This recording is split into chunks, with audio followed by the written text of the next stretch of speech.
प्रांजल कुलकर्णी आमचे प्रतिनिधी आपल्याला अधिक माहिती देतात। प्रांजल, थंडी खूपच पडलेली दिसते नाशिकमध्ये, त्यामुळे नाशिककर आता गुलाबी थंडीचा आनंद लुटतायत।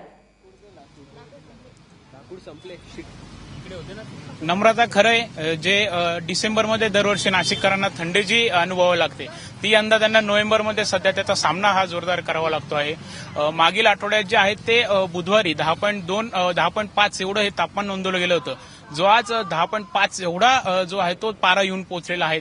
त्यामुळे संध्याकाळी 6 वाजेनंतर जे आहेत तेच नाशिककरांना कडाक्याच्या थंडीचा सामना जो आहे तो करावा लागतो आहे। आपण आता बघत आहोत की जे कॉलेजचा जो ग्रुप आहे मुलं मुलींचा, तो सगळा शेकोटे घेण्याचा जो आहे तो सध्या आनंद लुटताना दिसून येत आहेत।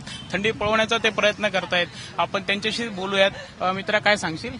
शेकोटे तुम्ही पेटवलेले आहे? हो, सध्या नाशिकातलं तापमान खूपच थंड झालेलं आहे। तसं म्हणायला गेलं तर नाशिक हे तर खूपच थंड हवामानाचं ठिकाण आहे आणि थंडी म्हटलं की आम्ही शेकोटी करतो। आमचा पूर्ण ग्रुप असतो, जेव्हा थंडी होते आम्ही शेकोटी करतो आणि एकत्र दरवेळेस पेटतो। ओके, काय सांगशील?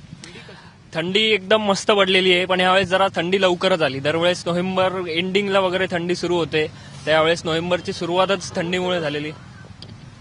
तर एकंदरीत जर बघितलं तर थंडी जी आहेत त्याचा ते सामना जोरदार करताना दिसत आहेत। काही मुली आहेत त्यांच्याशी आपण बोलूयात। काय सांगाल, कशी वाटते थंडी? थंडी तर खूप मजा येते थंडीमध्ये नवीन नवीन कपडे पण ट्राय करायला मिळतात, म्हणजे स्वेटशर्ट वगैरे, त्याच्यात थंडीची फॅशन पण होते। म्हणजे काय सांगशील? थंडीमध्ये खरं तर म्हणजे मला फिटनेस कॉन्शियस खूप आवडतं, म्हणून थंडी म्हटलं की मी एक्सरसाइजकडे माझा जास्ती कल असतो आणि मला खायलाही खूप जास्त आवडतं। आज काय सांगाल की आज सगळे ग्रुप मिळून तुम्ही शेकोटी करतायत, दरवेळेस करताय की काय नाही, आम्ही दरच वर्षी थंडी पडल्यावरती शेकोटी करतो, कारण शेकोटीच्या निमित्ताने आम्ही एकत्र येतो, थंडीच्या निमित्ताने शेकोटी करतो आणि मग गप्पा वगैरे, गाणी वगैरे अशी चालू असतात थंडीत। हो, तर बघितलं तर जे थंडी जे आहे तो थंडीचा आनंद जे आहे ते सध्या नाशिककर लुटताना दिसून येत आहेत। एकंदरीत जर बघितलं तर नाशिक जे आहेत हे सध्या चांगलंच गारठलेलं आहे। आज 10.2 जेवढं तापमान हे नोंदवलं गेलेलं आहे।